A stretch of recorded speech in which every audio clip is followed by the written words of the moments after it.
Part 3, Moses to Yahusha, authority confronted, the servant, the word, and the escalation of bondage. As we began to see in part 1 and 2, that thing in the Old Covenant points forward like a shadow to the reality fulfilled in Yahusha the Messiah. It's not just history, it's prophecy in action. In this video, we will walk through Exodus chapters 4 to 7 chronologically, explaining each part in detail so you can follow along even if this is your first time hearing about it. I'll do my best to show it all connects to Yahusha, drawn from the bestseller accounts in Matthew, Mark, Luke, and John, using the sacred names, Yahuwah for the Father, Yahusha for the Son, who is Yahuwah incarnate, and Messiah as his title, meaning anointed one. In part 2, we saw how Moses was prepared by Yahuwah through justice, separation, shepherding, and divine calling. We saw the revelation of the name, the burning fire that did not consume, and the pattern of deliverance established. For part 3, we will see when obedience meets resistance and the mission moved from revelation into confrontation. Exodus chapter 4, authority given to Moses, but still mediated by Aaron. Before facing Pharaoh, Moses hesitated. We see Moses hesitating to act on what Yahuwah has already spoken over him. His fear is not about the message, but about himself. He says, I am not eloquent. I am slow of speech and slow of tongue. That is from Exodus 4, verse 10. Again, as we saw in part 2, Yahuwah appointed Aaron to speak for him in Exodus 4, verse 16. He shall speak for you. You shall be as Elohim for him. Moses receives the word and Aaron proclaims it. This establishes a critical distinction for us between Moses and Yahusha. Moses is a servant who is still mediated, while Yahusha, the one who died so we could walk in his way, is the word made flesh, speaking with authority himself. Before Moses even reaches Egypt, we see his covenant obedience is tested.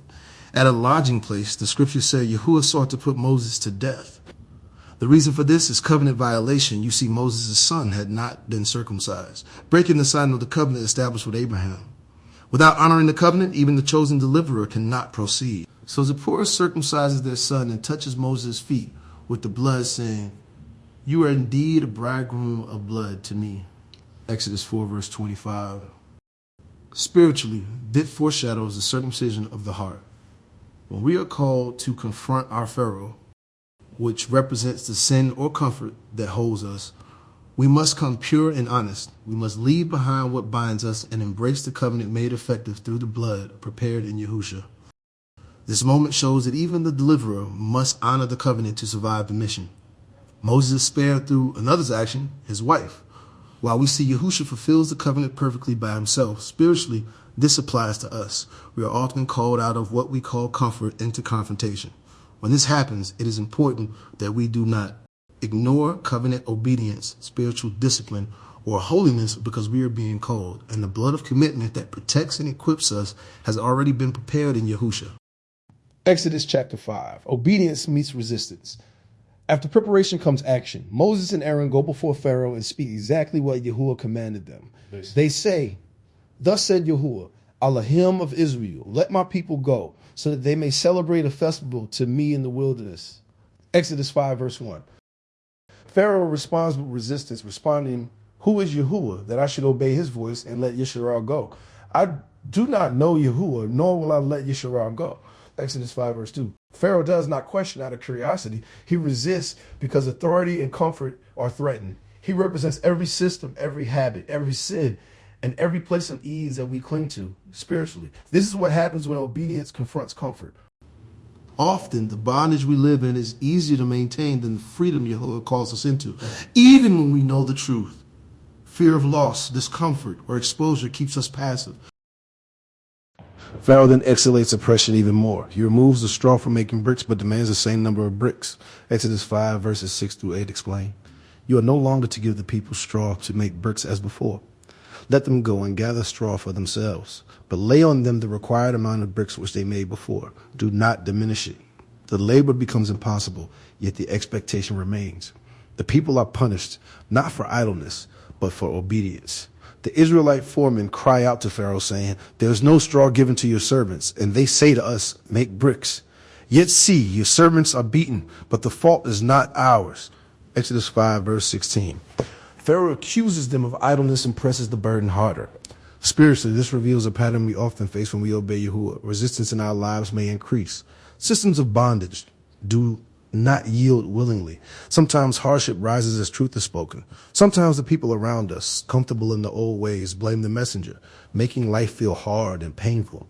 Moses himself struggles. He returns to Yahuwah and says, Yahuwah, why have you done evil to this people? Why did you send me? For ever since I came to Pharaoh to speak in your name, he has done evil to this people, and you have not delivered your people at all. Exodus 5, verses 22 to 23. This moment mirrors the believer today. We are called out of comfort. We know the truth. We confront our Pharaoh, whether that is sin, fear, or unjust systems. And at first, things may feel worse, not better. We may feel unequipped, alone, or abandoned. The lesson is clear. Obedience does not immediately remove hardship. It exposes who truly rules in the systems around us and in our own hearts. And this is the foreshadowing of Yahusha. Just as Moses confronts Pharaoh and the burden increases, Yahuwah speaks truth and opposition rises. The religious leaders accuse him. The people question him. Yet Yahusha never fails, never relies on another to fulfill the covenant. And the work of deliverance is completed perfectly in him. Exodus chapter 5 teaches us that when Yahuwah calls, resistance is not a sign of failure. It is confirmation that confrontation has begun. True obedience requires courage, faith, and the commitment to leave comfort behind. Trusting the covenant blood that protects and equips us has already been provided in Yahusha, who teaches us to love others, which can be hard.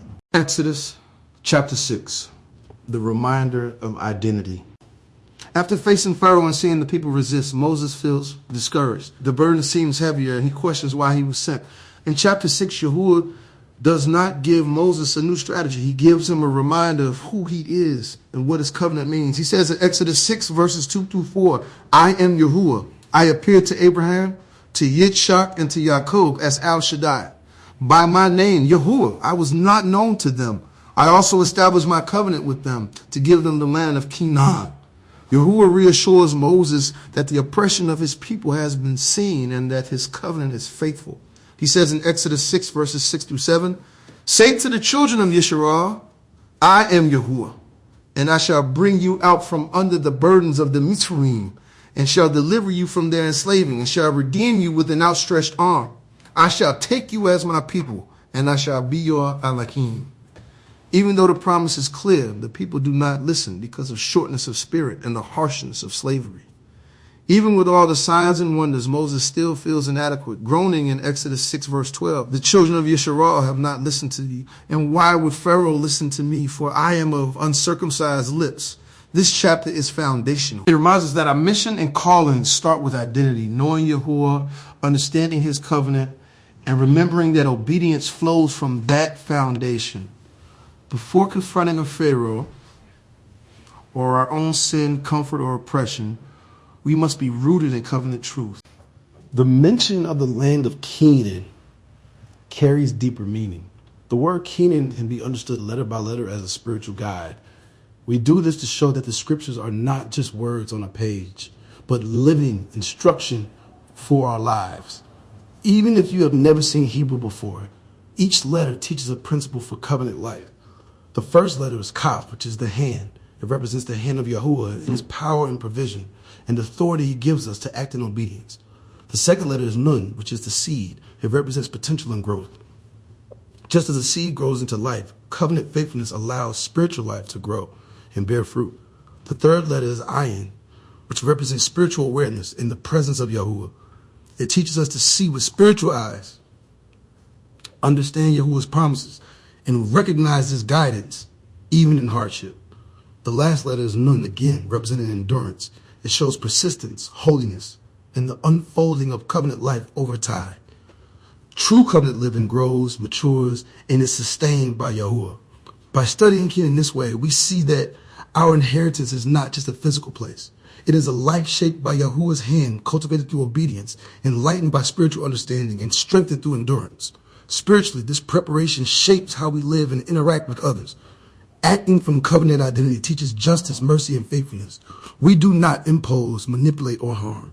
Deliverance begins in our own hearts through obedience, and holiness, preparing us to bring freedom to others. Moses is reminded that the mission is not about his strength, but about Yahuwah's faithfulness.